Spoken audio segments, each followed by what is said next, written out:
Hello everyone, exercise 6.3 का question number 5 solve करेंगे। यहाँ पर जो गिवन है पहले अभी देख लेते हैं। इसमें गिवन है कि पी क्यू एक लाइन है जो कि परपेंडिकुलर है पी एस पर, और पी क्यू जो है पैरेलल भी दिया हुआ है एस आर। ठीक है बेटा, इस तरीके से आपको गिवन है। और इसके अलावा एंगल दिया हुआ है आपको एस क्यू आर, जिसकी वैल्यू है 28 डिग्री। एंड लगा के आप लिखेंगे angle Q R T is equal to दिया है 65 डिग्री। ठीक है, ये वैल्यूज आपको गिवन है। To find the values of X and Y. यहाँ पर जो हमारा अगला स्टेप होता है वो होता है टू फाइंड का। मीन्स हमें एक्स की वैल्यू फाइंड करनी है और वाई की वैल्यू फाइंड करनी है। ठीक है, अब नंबर आएगा फिगर का। फिगर हमें इस प्रकार से गिवन है। ठीक है, ये आपको फिगर है। ठीक है, इसको आप अच्छे तरीके से महसूस करेंगे कैसे फिगर दिया हुआ है। और यहाँ से एक लाइन इस तरीके से है, इस तरीके से। ठीक है बेटा, और एक इस तरीके से है। फिगर आपको देखो बुक में दिया हुआ है, अच्छे तरीके से आप बना लेना। ये है P, ये है Q, ये है S, ये है R, ये है T। ठीक है, सबसे पहले देखते हैं कि ये PQ और PS कहाँ है। ये रहा PQ, ये रहा PS, यानी कि आपस में परपेंडिकुलर है। तो यहाँ पर हमारा 90 का एंगल बन रहा है। ठीक है, अगर मैं थोड़ी देर के लिए सपोज करिएगा इस तरीके से, ये वाला जो फिगर है, सपोज करिए बेटा ये PQS, PQS। ठीक है, मैं बाहर निकाल लेता हूँ तो ये एंगल मेरा कितने डिग्री का है, 90 डिग्री का है। तो मुझे अब ये दोनों एंगलों का पता करना है। ठीक है, अगर मेरे पास ये है तो मैं ये वाला एंगल पता कर लूंगा। अगर मुझे ये गिवन है तो ये वाला एंगल निकाल लूंगा। ठीक है, ध्यान रखना आप लोगों को। और एक बात मैंने आपको बताई थी कि जैसे ये एंगल एस है तो इसको हम चाहे तो डायरेक्ट लिख सकते हैं एंगल एस, या फिर इसको बीच में रख के कहते हैं पी एस क्यू। इसको इस तरीके से भी रिप्रेजेंट करा जा सकता है, या फिर क्यू एस पी, इस तरीके से भी इसको लिख सकते हैं। ठीक है, जो क्वेश्चन नंबर 6 है या 5 है, इसमें इस चीज का थोड़ा सा यूज होगा, अच्छे तरीके से आपको समझना पड़ेगा। ठीक है, आगे बढ़ते हैं।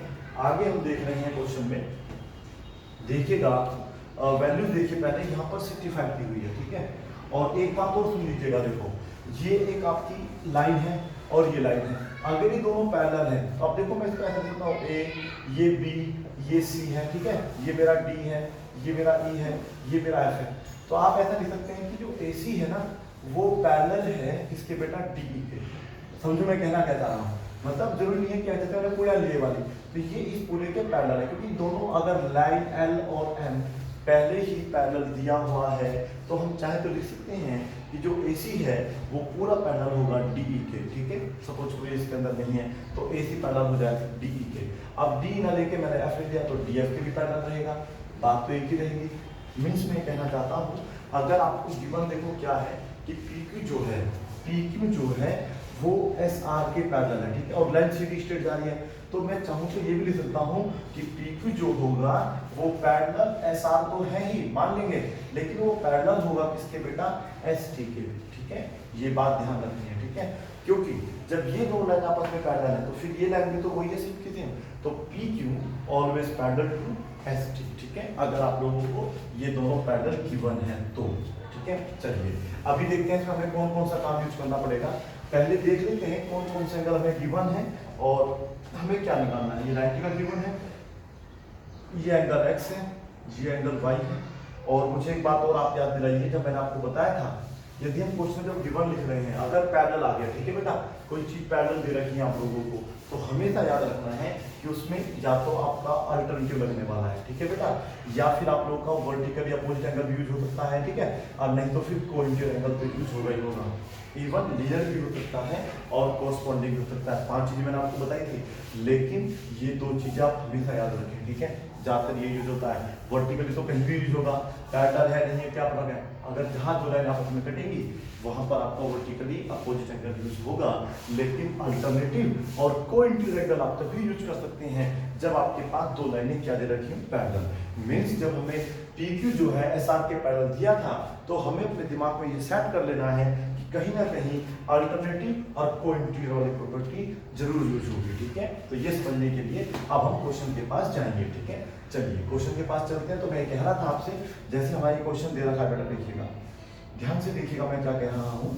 ये हमारा एक ट्रायंगल है जिसमें एंगल 90 का दे रखा है, तो हमें इन दोनों में से किसी एक की वैल्यू पता होनी चाहिए। अगर हम x पता है तो हम y निकाल लेंगे, और y पता है तो क्या निकाल लेंगे, x निकाल लेंगे। ठीक है, तो देखिएगा आप मुझे बताइए क्या ये z बन रहा है, ये वाला सुनिएगा प्लीज, ये z बन रहा है, बिल्कुल बन रहा है। तो ये एंगल यहाँ आ जाएगा, लेकिन इससे बढ़िया मैं कराऊंगा, ये वाला z बनाऊंगा, ये वाला है ना बेटा, ये z फायदे में, क्योंकि ये पूरा एंगल जो है इस पूरे एंगल के क्या होगा बेटा, बराबर होगा। देखिए दिमाग से देखिएगा, ये वाली लाइन खींचो पहले, पी क्यू हुआ, फिर ये लाइन खींचो, ये वाली कौन सी, ये एस तक थी यहाँ पे, और फिर ऐसे करके, तो ये पूरा एंगल इस वाला एंगल के बराबर होगा। दिमाग लगा के देखिएगा, ये वाला जेड बनाना, ठीक है, तो फिर ये पूरा एंगल जो है इस वाले एंगल के बराबर होगा। तो यहाँ पर जब हम सॉल्यूशन लिखेंगे तो सॉल्यूशन कैसे करेंगे ये आप देखिएगा। सॉल्यूशन में हमें क्या लिखना है, पहले मैं लिखूंगा क्योंकि हमें गिवन है, क्योंकि हमारा जो पी क्यू है वो पैरेलल है एस आर के, या यूं कह लो कि पैरेलल है एस टी के, एक ही बात है। ठीक है, इसमें कोई आपको दवाई नहीं होगा, तो हम यहाँ पर लिख सकते हैं, इसलिए देयरफॉर मैंने बताया आप लोगों को कि मैं एंगल जो हमारा x प्लस 28 डिग्री है वो बराबर हो जाएगा 65 डिग्री के, क्यों होगा, क्योंकि ये है अल्टरनेटिव इंटीरियर एंगल्स। ठीक है, आप इसको चाहें तो अल्टरनेटिव एंगल्स भी लिख सकते हैं। इंटीरियर का आप आंसर नहीं करोगे तो कुछ खास फर्क नहीं पड़ेगा। तो यहाँ से ये वाली वैल्यू तक जाके माइनस की हो जाएगी, x इक्वल टू हो जाएगा 65 माइनस 28, और आप देखेंगे कि आपका आंसर जो आ रहा है, अगर ये 25 होगा तो 40 में से चलिए 28 है ना, चलिए तो कितना बचेगा, बना के देखते हैं इसको, 15 में से 8 के 7 बचे, और ये कितना बचेगा आप लोगों का, केवल 3, तो 37 डिग्री वैल्यू आ जाएगी x की। समझ में आप लोगों को, ये तो हमें समझ में आ गया है। और देखिएगा अब हम इसका ट्रायंगल ले लेते हैं, बस केवल इन ट्रायंगल, आप ट्रायंगल लेंगे PQS, क्या लेंगे बेटा, PQS।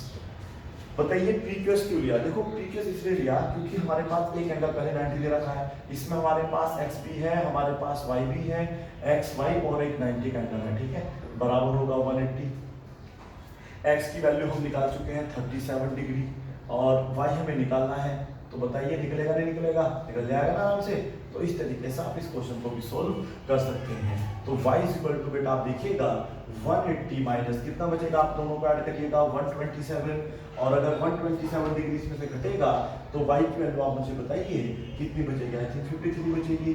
तो इसी के साथ ही आ जाएगा आपका आंसर। ठीक है, बहुत ही ज़्यादा सिंपल इजी क्वेश्चन है, बस याद रखना है यदि आप लोगों को पैरेलल लाइनें दे रखी है तो उन दोनों के बीच में देख लेना है कि कहीं अल्टरनेटिव एंगल तो नहीं बन रहा, ठीक है, कहीं कॉन्टिन्यू एंगल तो नहीं बन रहे, तो उसके माध्यम से हम उन सवालों को हमेशा क्या करते हैं, सोल्व करते हैं। ठीक है बेटा, कर लेंगे आप इस तरीके से इसको।